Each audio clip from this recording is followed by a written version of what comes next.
Did you know that IKEA, the furniture brand, is extremely popular for its food as well? Every IKEA store features a cafeteria or a restaurant that caters to its customers who are tired after a long walk through its stores. These serve a wide variety of interesting dishes, along with a particular dish that has become a global sensation called IKEA's Swedish meatballs, which is a must-try for all its visitors worldwide. Introduced as a way of representing Sweden's cultural tradition, it has become so popular that IKEA even sells a frozen version of the dish for its customers to take home. Hello brand lovers, my name is Ketan and welcome to a new video on Brandzpree. IKEA is a Swedish multinational furniture retailer with over 400 stores being operated in 50 different countries around the globe. Currently headquartered in the Netherlands, IKEA is known for its affordable, functional and stylish furniture. In this video, we'll look at how IKEA employed interesting business strategies, strong brand strategy, widely recognizable visual identity, and innovative marketing practices to grow from a simple sales business into a world-famous brand that strives to represent the Swedish culture and heritage at a global level. Let's dive straight away into IKEA's branding case study and try to answer the question, how did IKEA become an iconic brand?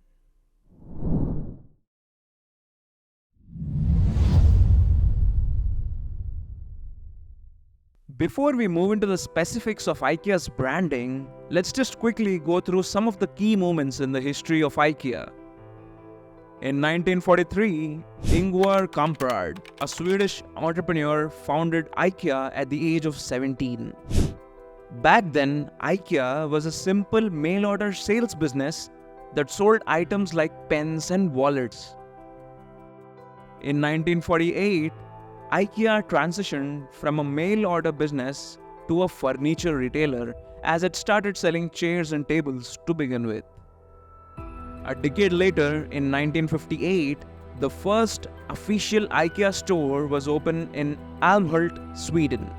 This enabled customers to interact with the furniture before they bought it, and this move was a major success for the business. In the 1960s, IKEA started opening stores outside of Sweden in various parts of Europe.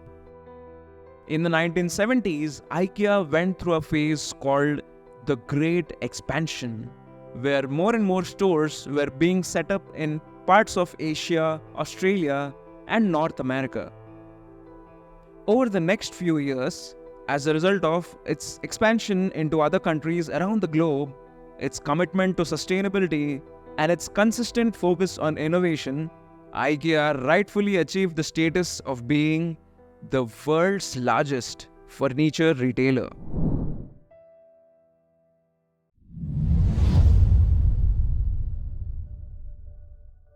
Before we delve into the branding specifics, let's have a quick overview of IKEA's business strategies and revenue model.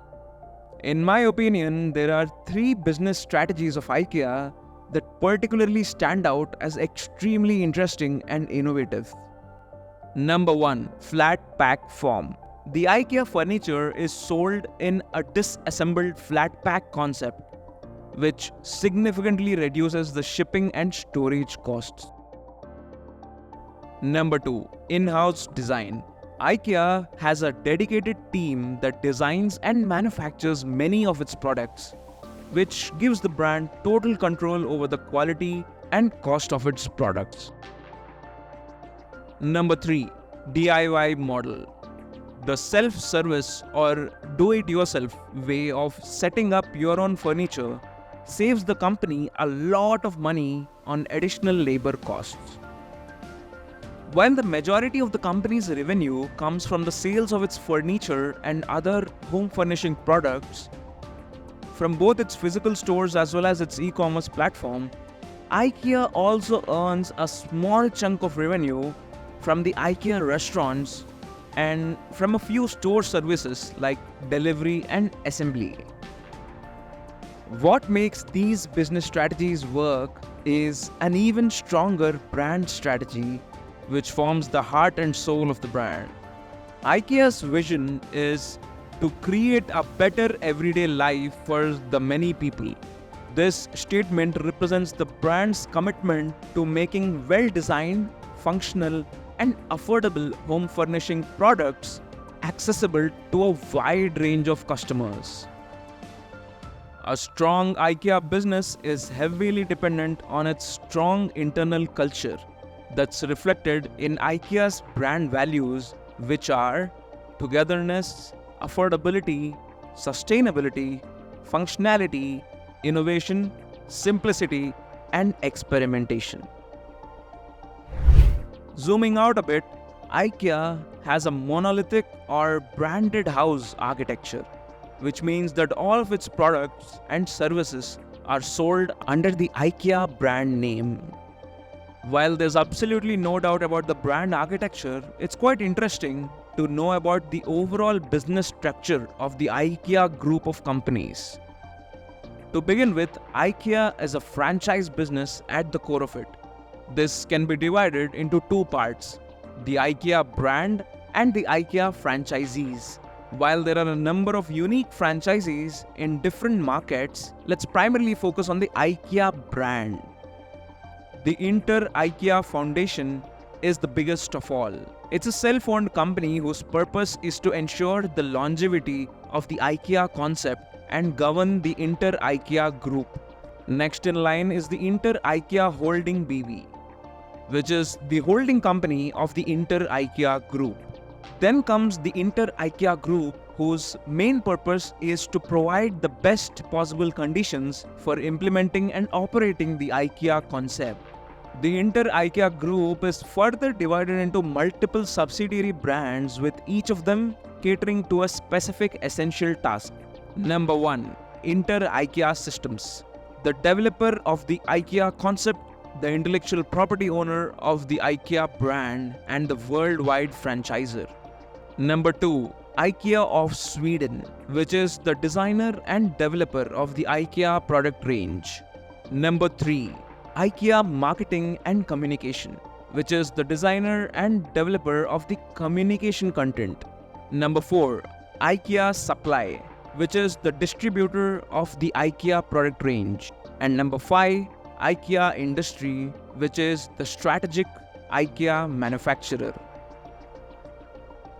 Coming to the target audience of IKEA, while the brand tries to cater to a diverse and inclusive range of demographics, it traditionally appeals to young adults furnishing their first homes, families looking for top quality home furnishing products, and budget-conscious students looking for affordable furniture. The primary competitors of IKEA, especially within the United States, are furniture retail brands like Target, Home Goods, and Ashley Furniture. In addition to these, e-commerce brands like Amazon and Wayfair are strong competitors to IKEA, as they have a wide range of home furnishing products that are sold online on their own websites and apps. On a side note, if you're finding this video interesting and insightful, please hit the like button, subscribe to the channel, and feel free to share this video with your friends. It would really help me out.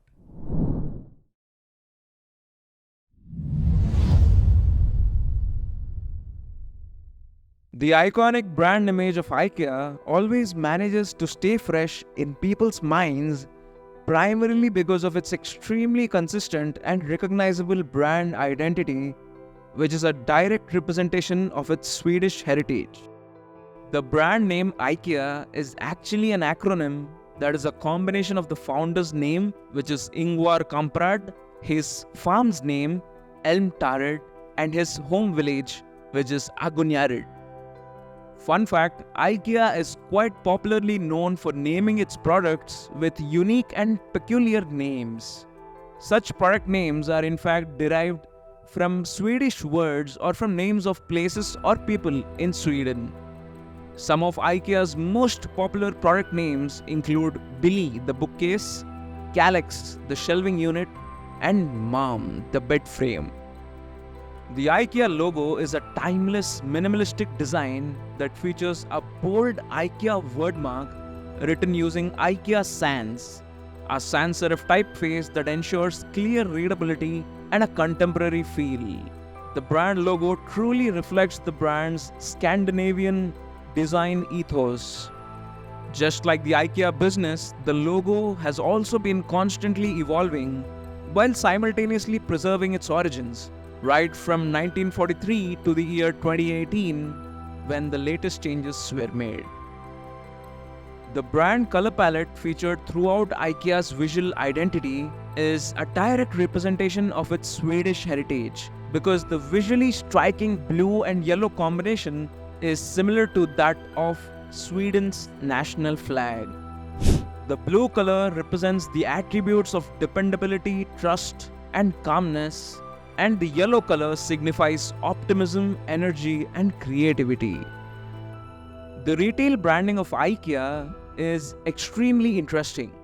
On the outside, retail stores are completely covered in the brand's visually striking color palette, making IKEA one of the most recognizable stores even from a faraway distance.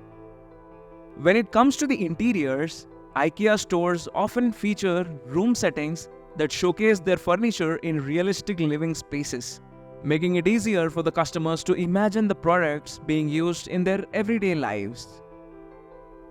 Did you know that the IKEA stores are deliberately designed to have a complicated layout? IKEA's store layout is intentionally designed like a maze. Unlike the dedicated aisle layout, which is extremely common in retail stores, IKEA's maze-like layout is designed to encourage exploration. The winding paths are meant to guide customers through the entire store, exposing them to a wide range of products, which might probably lead to the customers making some impulsive buying decisions.